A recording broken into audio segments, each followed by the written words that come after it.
位觀眾大家好啊，又係 Cyrus 塞萊斯 channel 嘅時間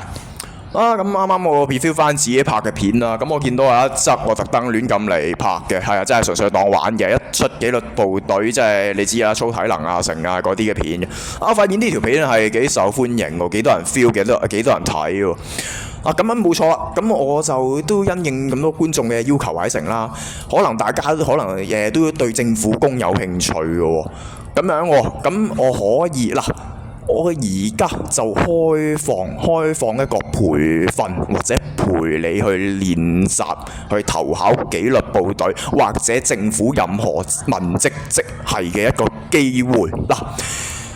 呢個陪練或者培訓呢，嗱，我一律收50蚊個鐘，50蚊個鐘，不論你足唔足一個鐘，同我一齊 train，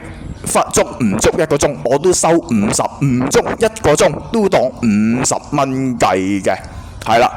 咁而家我開咗呢一個嘅即係 channel 啦、WhatsApp 啦，係啦，打翻上邊我見到我條片寫住6680個電話，係啦，66804658個電話，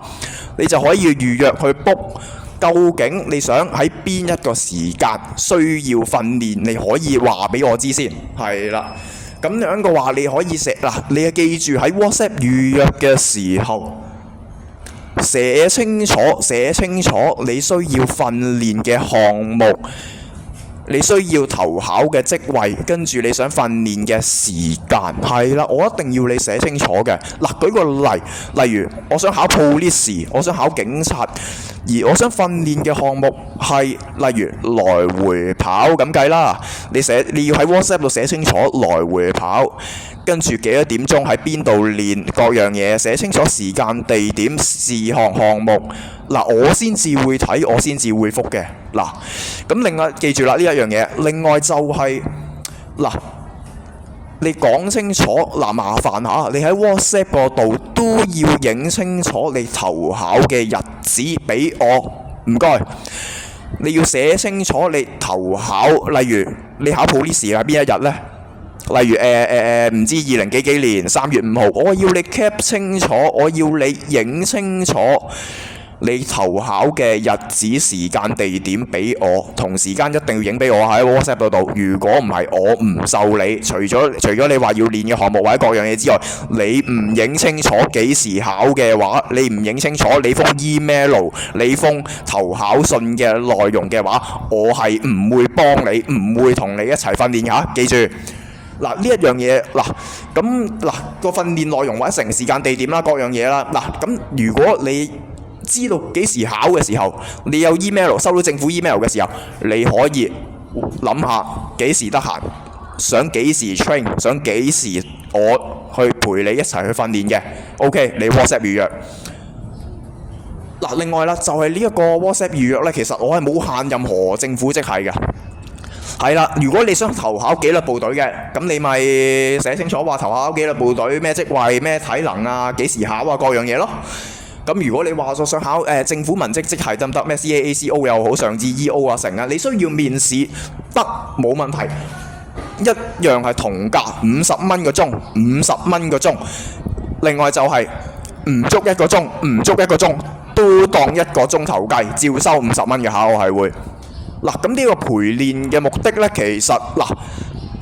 我就覺得其實你點解需要我去陪練或者去陪你去培訓或者各樣嘢，係因為你需要一個陌生人嘅角色，你需要一個陌生人嘅角色，同埋一個監考官、一個面試官嘅角色，去陪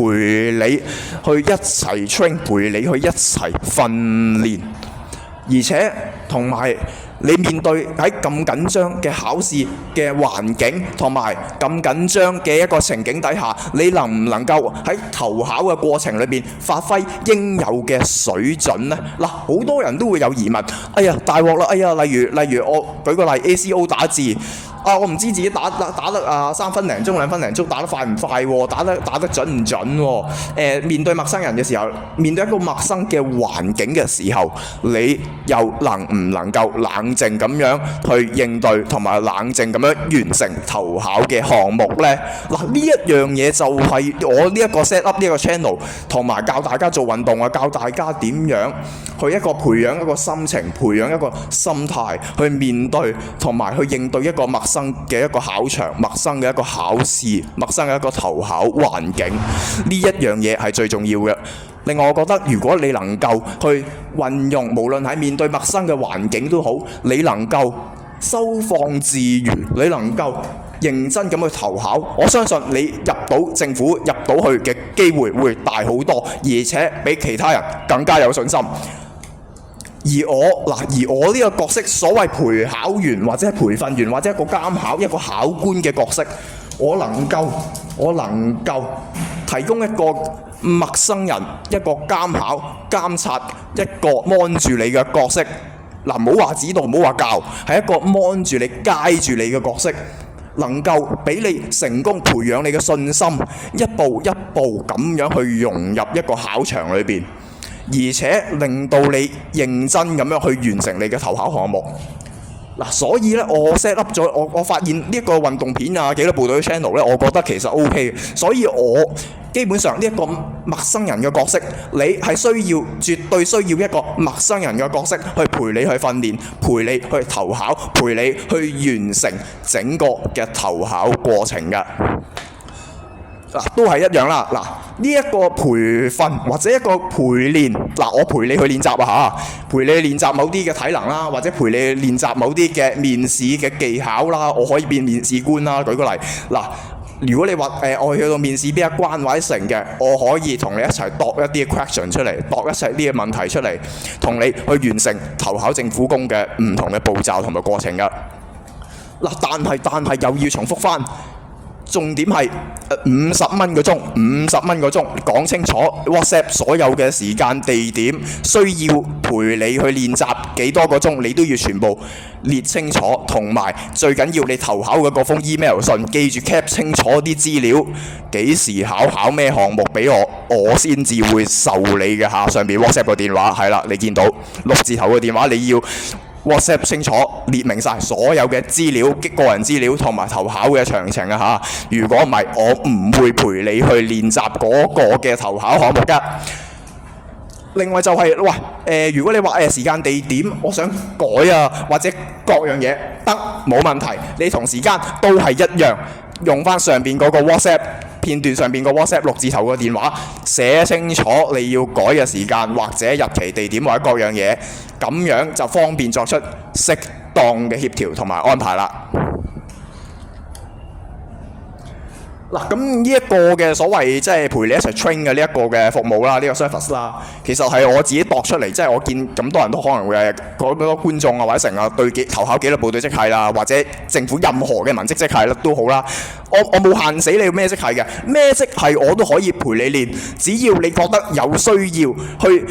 作為需要一個陌生人去陪你去練習，而你又需要一個陌生人，唔係親朋戚友，你唔識得嘅人，俾一種無形嘅壓力你嘅話，咁就啱晒。你絕對需要我呢一個陪練嘅服務，冇錯。咁你如果有啲乜嘢嘅詳情或者需要嘅話，記住列清楚時間、地點、日期，需要幾多個鐘，投考信嘅呢一個嘅資料、個人資料。俾我 WhatsApp 我上邊嗰個電話嘅話，咁樣就可以方便作出適度嘅安排啦。好，咁今日嘅呢一個嘅影片就係咁多，